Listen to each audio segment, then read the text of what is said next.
The national minimum wage came into effect at the start of the new year. It allows for ordinary workers to be paid. This is at least 20 Rand an hour. But just how will companies be monitored on compliance issues? Well, joining me via Skype is Labour Analyst Terry Bell. Terry, good afternoon. Let's first begin with the meeting that the Labour Committee held on Wednesday. It looks like there's an amendment that needs to be made to the National Minimum Wage Bill in its current form. What do you understand about this error? Well, I don't think it's an error. I mean, I think this amendment is the one that applies that the trade unions are complaining about. The fact that 20 Rand an hour will only apply to those companies that declare less than 6% in profits. And the others will then get 10% off, so they can pay 18 Rand an hour, which is the amount that's been designated as the minimum wage essentially for farm workers. And, of course, domestic workers of 15 Rand and expanded public works program workers at 11 Rand an hour. But I don't know when that's coming in. I've been trying to get hold of the Department of Labour this morning to find out what is actually happening, when these other wages will come into force, and also the fact that already last year, under the ministerial determination, domestic workers in metropolitan areas were already supposed to be getting 15 Rand 28 cents an hour. So this seems to be a reduction. So if I understand you correctly then, Terry, the legislation in its current form creates some kind of a loophole then for some employers? Well, I think the loopholes existed all the time, and the loophole is simply in the matter of policing and enforcing. The Department of Labour has never been able to have enough inspectors to even enforce health and safety regulations. In the case of the 20 Rand an hour, and I love the way that this has gone to this, having started out as 3,500 Rand a month, it's an acknowledgement that the majority of these workers, A, are not unionized, B, are casual workers, sometimes working only 1 or 2 days a week.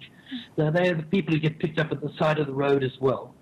They're supposed to qualify. How is it that they can pass the buck to the unions and then call on the CCMA, which is already overburdened, to attempt to police this? It's a governmental responsibility, a Department of Labour responsibility. The fact that they don't even mention, I don't know when the 18, 15 and 11 Rand an hour for these other workers is going to come into force. I don't know when, but what the statement today says is that they will have their wages increased, their minimum wage increased over the next 2 years. I don't blame any worker for thinking that this is a bit of electioneering pie in the sky. So if I understand you correctly, then there also would be confusion for the various workers, because we have the Labour Department that's come out to say people who are not being paid the minimum wage, or whose employers rather are not complying, must come forth and report them immediately. But from what you're saying, Terry, there might be even confusion on the part of employees around what exactly it is that they qualify for. Well, I think this is not confusion. I mean, the point is they're going to make it quite clear. 20 Rand an hour, but if your employer declares a profit, and I suppose that can be a matter, the unions will argue that that's a matter of bookkeeping and how you do your books. But if you declare a profit of less than 6% per annum, you don't have to pay 20 Rand to your workers.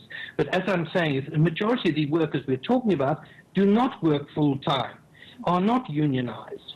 So, they'll be picked up on the side of the road if they're desperate, and you're offered 10 Rand an hour, and you've had no work for a week or 2 weeks, and you've got a family at home, you're going to take it. Now, I think that's wrong, and it should be policed. How it can be policed is the biggest problem. In the first place, I mean, I think the unions have all agreed that 20 Rand an hour is not adequate. 5 years ago, when the unions first proposed the minimum wage, they put forward 4,500 Rand a month, so as a minimum wage. Since then, inflation has eaten that away, so we're talking about a need of at least 6,000, 7,500, 8,000 Rand a month. So, I mean, I think that workers are going to not be too happy. I also, as I say, would like to know when the rate for farm workers at 18 Rand, domestic workers at 15, and expanded public works labourers are people who basically have been displacing full-time council workers in many municipalities around the country. And that means at a rate that is much lower than I think anyone regards as a poverty level. All right, Terry, let's then finish up on the issue of compliance here. You've raised some serious concerns around monitoring. By the end of this month, of course, expectations are going to be that many workers should find themselves in a better position than they have been. When you look at the systems that are in place to monitor compliance, are you confident that the Labour Department will be able to keep its pulse on the situation? Unfortunately, no. And I think that's the great tragedy. And I'm really upset that they have tried to pass the buck onto the unions.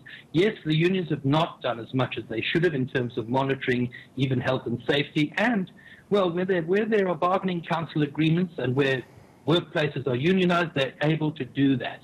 But when you've got this situation of a massive number of unemployed and semi-employed people, it's very, very difficult to monitor. And how you're going to do that, I think the only way it can be done is by appointing more labour inspectors and trying to monitor it, even though, as it is, I think it's a fairly inadequate level. All right, let's leave it there for this afternoon. Terry Bell, he's a labour analyst, giving us his take on the minimum wage, as you heard there, being implemented from the beginning of this year.